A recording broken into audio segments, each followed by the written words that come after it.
Circuits को आपको कैसे चंद सेकंड में एनालाइज करना है और झट से आंसर निकाल लेना है बिना पेन और पेपर के सिर्फ। तो देखो सीरीज में रजिस्टर होता है R1 प्लस R2 और पैरेलल में होता है ऐसे 1 अपॉन R इक्विवेलेंट बराबर 1 upon R1 plus 1 upon R2। ए से लेके ये जो कैपेसिटेंस है ये किसके बीच में कनेक्ट है बेटा? ए से लेके सी के बीच में।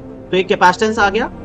आप अगर देखोगे तो हमें मन की आंखों से देखना है तो आपको सब कुछ दिखेगा। ये स्टार सर्किट है, किसमें कनेक्ट है? ये स्टार में कनेक्ट है, टी बन रहा है इसका, है ना। तो हमें अगर इसे डेल्टा में कर ले हम तो मेरे भाई काम ही आसान हो गया। तो ये देखो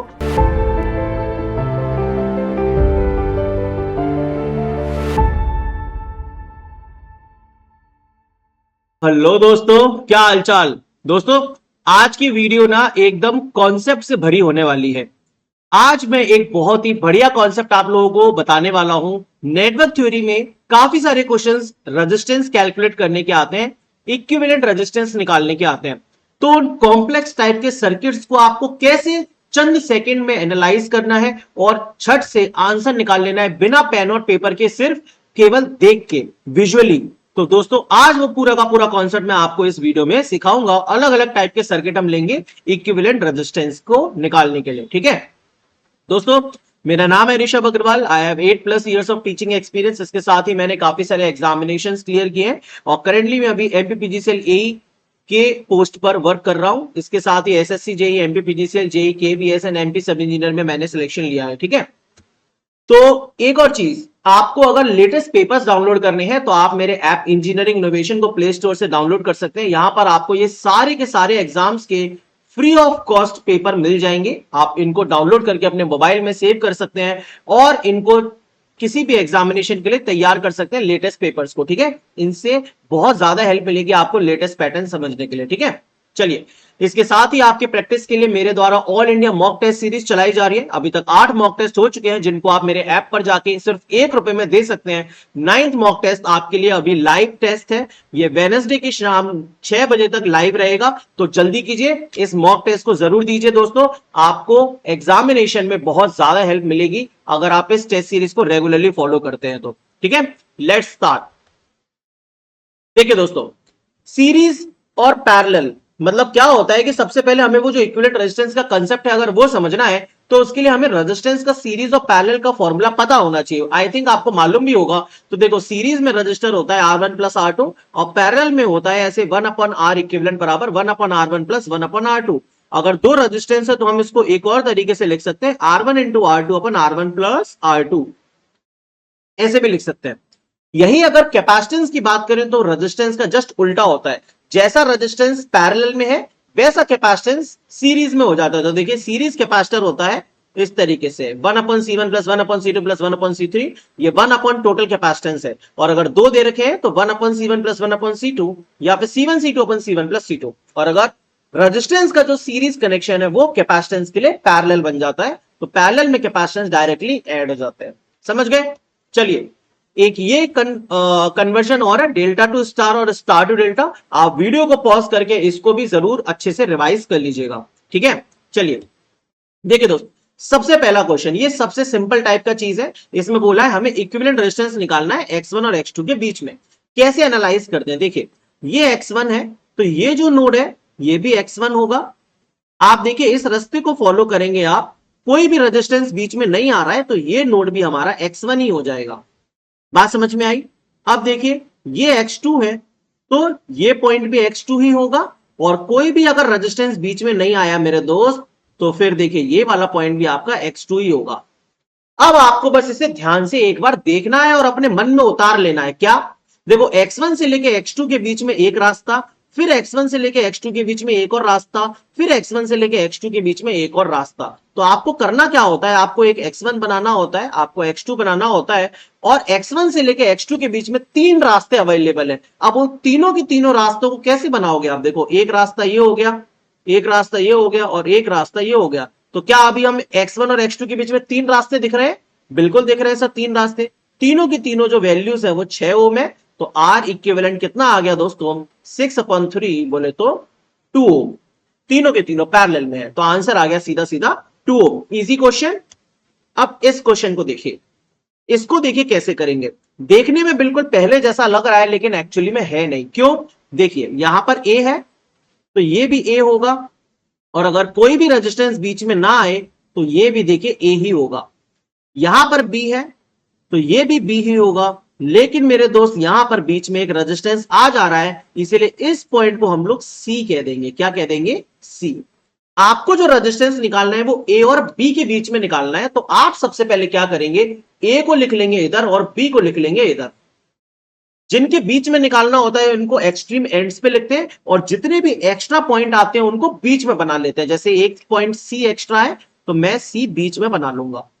अब हमें देखने हैं ए से लेके सी के बीच में कितने रास्ते हैं। तो देखिए, ए से सी के बीच में एक ये रास्ता है और ए से सी के बीच में एक ये भी रास्ता है।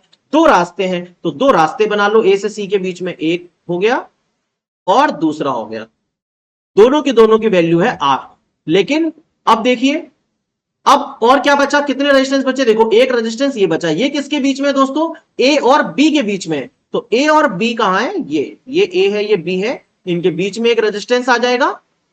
और ये जो रेजिस्टेंस है ये किसके बीच में है दोस्त? सर ये सी और बी के बीच में है, तो बी और सी के बीच में एक और रेजिस्टेंस आ जाएगा आर। बस, दैट्स इट। इस तरीके से आप इस कॉम्प्लेक्स सर्किट को इतना आसानी से सॉल्व कर सकते हैं। अब देखिए कितना आसान हो गया। आर और आर का पैरेलल हो गया r/2, ये r/2 और r सीरीज में आ जाएगा तो 3r/2, 3r/2 और ये r पैरेलल में आ जाएगा।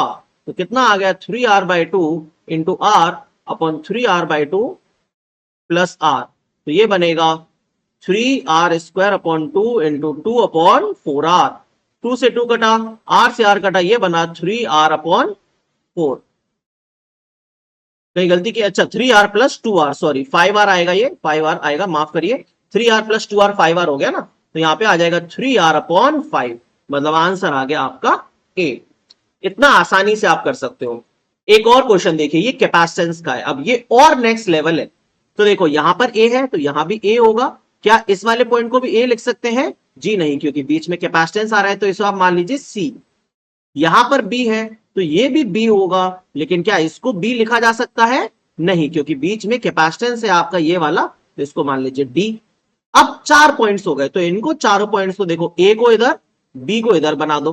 अब एक्चुअली में जब 4 पॉइंट्स होते हैं ना, तो ये एक ब्रिज टाइप सर्किट बनता है। इसको आप सी मान लीजिए, इसको आप डी मान लीजिए, सिंपल हो जाएगा। ये देखो, अब ए से लेके ये जो कैपेसिटेंस है ये किसके बीच में कनेक्ट है बेटा? ए से लेके सी के बीच में। तो एक कैपेसिटेंस आ गया। आप अगर देखोगे तो सारे के सारे पॉइंट्स के बीच में एक एक कैपेसिटेंस आ जाएगा। लेकिन 4 कैपेसिटेंस हमारे बने, एक्चुअल में कितने हैं? 1 2 3 4 और 5। एक कैपेसिटेंस सी से डी के बीच में भी है, तो एक कैपेसिटेंस यहां भी आ जाएगा। अब ये क्वेश्चन हो गया बहुत ही सिंपल, और वो क्यों? चूंकि आप समझ ही गए हो, ये क्या बन गया हमारे पास? एक व्हीट स्टोन ब्रिज की कंडीशन बन गई। हमें निकालना है ए से बी के बीच में, ए से बी के बीच में कैपेसिटेंस निकालना है। तो देखिए, ये वाला जो कैपेसिटेंस है ये नेग्लेक्ट हो जाएगा। क्यों? क्योंकि इसमें करंट जाएगी 0, क्योंकि चारों के चारों पाथ जो है, जो पाथ है उनका कैपेसिटेंस बराबर है, इसीलिए बीच में कैपेसिटेंस में कोई करंट नहीं जाएगी, तो इसको नेग्लेक्ट कर देंगे। अगर इसको नेग्लेक्ट करेंगे तो ऊपर के दोनों किस में आ जाएंगे मेरे दोस्त? सर सीरीज में आ जाएंगे। अगर सीरीज में कैपेसिटेंस लिखना है तो 0.1/2 मतलब 0.05। नीचे के दोनों किस में आ जाएंगे? सीरीज में आ जाएंगे, ये भी हो जाएगा 0.05, और ये दोनों आ जाएंगे दोस्तों पैरेलल में। तो 0.05 प्लस 0.05 बोले तो 0.1 माइक्रोफराड। फिर से क्वेश्चन का आंसर आ गया। समझ गए? चलिए, एक और क्वेश्चन है, ये देखिए यूपीआरवीएनएल में आया। ये बड़ा ही सिंपल सा क्वेश्चन है, बिना पेन चलाए इसको सॉल्व करेंगे। देखिए यहां पर ए, ये सी है। अब ये सेम पाथ यहां जा रहा है, तो डी और सी तो बराबर हो गए, सेम नोड सी भी हो गया। तो और ये बी है, ये भी बी है। तो देखो, ये ए से लेके सी के बीच में कनेक्ट है, ये वाला भी ए से लेके सी के बीच में कनेक्ट है। तो एक बना लो ए, एक बना लो सी, और आ जाएगा बी। जिनके बीच में निकालना होता है उनको सबसे एक्सट्रीम एंड पे, और जो कॉमन पॉइंट है वो बीच में। तो ए से सी के बीच में कितने हैं? देखिए 2 है, एक तो 15 और एक 10। इस तरीके से आप बना लोगे ना तो बड़ा आसानी से क्वेश्चन सॉल्व हो जाता है बिना किसी दिक्कत के। फिर देखो, बी है, बी से सी के बीच में एक ये है, एक ये है। तो दोस्त कितना आ गया? एक 6 ओम और एक 4 ओम। बस, इनकी वैल्यू आप लोग सॉल्व कर लीजिए, कितना आएगा भाई ये आंसर। इसको सॉल्व करते तो 15 और 10 का पैरेलल कितना हो गया, 25 अपॉन 150 अपन 25, ये 6 आ गया। 6 और 4 का पैरेलल कितना होता है, 24 अपन 10, 2.4 आ गया इनका पैरेलल। और फिर इन दोनों का क्या आ जाएगा दोस्तों, सीरीज आ जाएगा। तो आर ए बी हो गया 8.4 ओम। काम खत्म, ये लीजिए। चलिए एक और टाइप का क्वेश्चन है, ये क्यूब टाइप का क्वेश्चन है। इसमें क्या होता है, 12 एजेस होती है, कितनी, 12। क्यूब के अंदर 12 एजेस होती है और सभी एजेस में एक एक रेजिस्टेंस है, ये देखिए, है ना। टोटल 12 रेजिस्टेंस है, सबकी वैल्यू है आर के बराबर। इक्विवेलेंट रेजिस्टेंस कितना आएगा, तो आपको इस रिजल्ट को याद रख लेना है। सॉल्यूशन देखिए कैसे करते हैं। होता क्या है कि ये वोल्टेज सोर्स होता है, उसमें से करंट निकलती है आई। ये करंट देखिए अब 3 पार्ट में बटी, एक यहां पे, एक नीचे और एक यहां पे। 3 पार्ट में बटी तो करंट हो गई I/3, I/3, I/3। 3 करंट हो गई। अब अगर आप इस I/3 करंट को फॉलो करोगे तो मेरे दोस्त अब ये करंट जा रही है 2 पाथ में, देखो एक इधर और एक इधर, तो इसीलिए ये हो गई I/6 एंड I/6। समझ गए। फिर देखिए ये I/6 हो गया, है ना, यहां से I/6 आएगा तो फाइनली ये I/3 गया। बोले तो अब हम केवीएल लगा सकते हैं इसमें, देखो इधर केवीएल इसमें लगेगा, एक इस वाले रेजिस्टेंस को ले लेंगे, एक इस वाले रेजिस्टेंस को ले लेंगे और एक इस वाले को ले लेंगे, तो केवीएल लगेगा इसमें इस तरीके से। एक और बार दिखा देता हूं मैं आपको, देखो किस किस में केवीएल लग रहा है, यहां से ऐसे। तो देखो एक हो गया V हमारा, फिर हो गया ये वाला रेजिस्टेंस दोस्तों, इसमें करंट कितनी जा रही है I/3, तो ये आ गया। फिर हो गया ये वाला रेजिस्टेंस, इसमें करंट कितनी जा रही है I/6, तो ये हो गया। और फिर हो गया ये वाला रेजिस्टेंस हमारा, इसमें करंट कितनी जा रही है I/3, तो ये हो गया। तो ऐसे करके अगर हम इक्विवेलेंट रेजिस्टेंस निकालेंगे तो वो आता है 5/6 R। और ये एक स्टैंडर्ड फॉर्मूला है, आप इसको याद कर लें। क्यूब के फॉर्म में इक्विवेलेंट रेजिस्टेंस आता है 5/6 R। तो answer will be C. Clear. एक और टाइप, ये देखिए ये स्टार डेल्टा टाइप का है। इसको सॉल्व करने के लिए क्या करना पड़ेगा, देखिए देखने में बड़ा मुश्किल सा लग रहा है। अगर हम डायरेक्टली इन दोनों को पैरेलल करने लगे तो हमारा क्वेश्चन वैसे ही गलत हो जाएगा। क्यों, क्योंकि एक्चुअल में ये दोनों पैरेलल में नहीं है, क्योंकि बीच में देखिए ये भी लगा हुआ है। क्या करना होगा, अंदर से चालू करते हैं ऐसे क्वेश्चन को, अंदर से खोलते हैं। अब देखो आप अगर इस रेजिस्टेंस को और इस रेजिस्टेंस को कंबाइन करना चाहें तो अभी नहीं कर सकते। क्यों, क्योंकि ना तो ये सीरीज में है ना पैरेलल में, ये अंदर डेल्टा बन रहा है, सबकी वैल्यू 1 ओम है। अपन को करना क्या है मेरे भाई, सबसे पहले ना अंदर से चालू करना है। तो अगर मैं इस डेल्टा को स्टार में कन्वर्ट कर लूं तो क्या हो जाएगा, बड़ा आसान हो जाएगा। देखो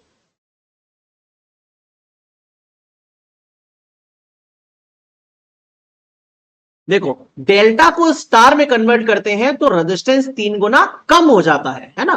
तो 1 ओम का था तो सब आ गए 1/3, 1/3, 1/3।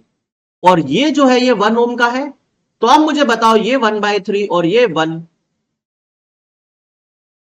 इस तरीके से कुछ बन गया। तो 1/3 1, 1/3 1, 1/3 1, तो कितना आ गया मेरे भाई ये सीरीज में, सर ये 4/3 हो गया। कितना हो गया, 4/3। तो बस काम खत्म। अब देखो ये कितना बन गया, 4/3, 4/3 एंड 4/3, और ऊपर से बन रहा है इसका पूरा का पूरा डेल्टा। इस तरीके से आ गया मेरे दोस्त ये, ऐसे बड़े आसानी से। देखो ये बन गया 4/3 और ये बन गया 1 ओम, 1 ओम, 1 ओम, और ये 4/3 और 4/3। अब क्या करोगे, अब सर अगर मैं फिर से इस स्टार को डेल्टा में कन्वर्ट कर लूं तो मेरा काम और आसान हो जाएगा। तो देखो अगर मैं इसको डेल्टा में कन्वर्ट कर लिया तो ऐसा बन जाएगा मेरे पास, और स्टार को डेल्टा में करते तो रेजिस्टेंस 3 गुना बढ़ जाता है। तो क्या बनेगा फिर, ये बनाया और उसके ऊपर से हमारा ये वाले रेजिस्टेंसेस आ गए और एक्स्ट्रा वाले, जो सबसे बाहर वाला था ना वो। ये हो गया 1 1 और 1, और ये 4/3 को डेल्टा में किया तो 4 4 और 4। अब देखो 4 और 1 का क्या आ गया मेरे दोस्त, पैरेलल आ गया। इस 4 और 1 का पैरेलल, इस 4 और 1 का पैरेलल, तो कितना हो गया 4/5, 4/5। समझ में आया, ठीक है सर। आपको निकालना है किसके बीच में, इस ए से बी के बीच में। अब आप क्या करोगे, तो देखो ये 4/5, 4/5, सीरीज में आ जाएगा तो कितना बनेगा, 8/5 बन जाएगा। और वो 8/5 और ये किस में है मेरे दोस्त, पैरेलल में है। तो ये देखो फाइनली बनेगा 4/5 एंड 8/5 इन पैरेलल। तो 4/5 इंटू 8/5 प्लस का 4/5 प्लस 8/5 नीचे, तो कितना बना ये, 4 इंटू 8/25 इंटू 5 अपॉन कितना आ गया, 12। तो 5 से गया 5 बार में, 4 से गया 3 बार में, ये आ गया दोस्त 8/15, 8/15। तो स्टार डेल्टा स्टार ऐसे करके ये कन्वर्ट हो जाता है।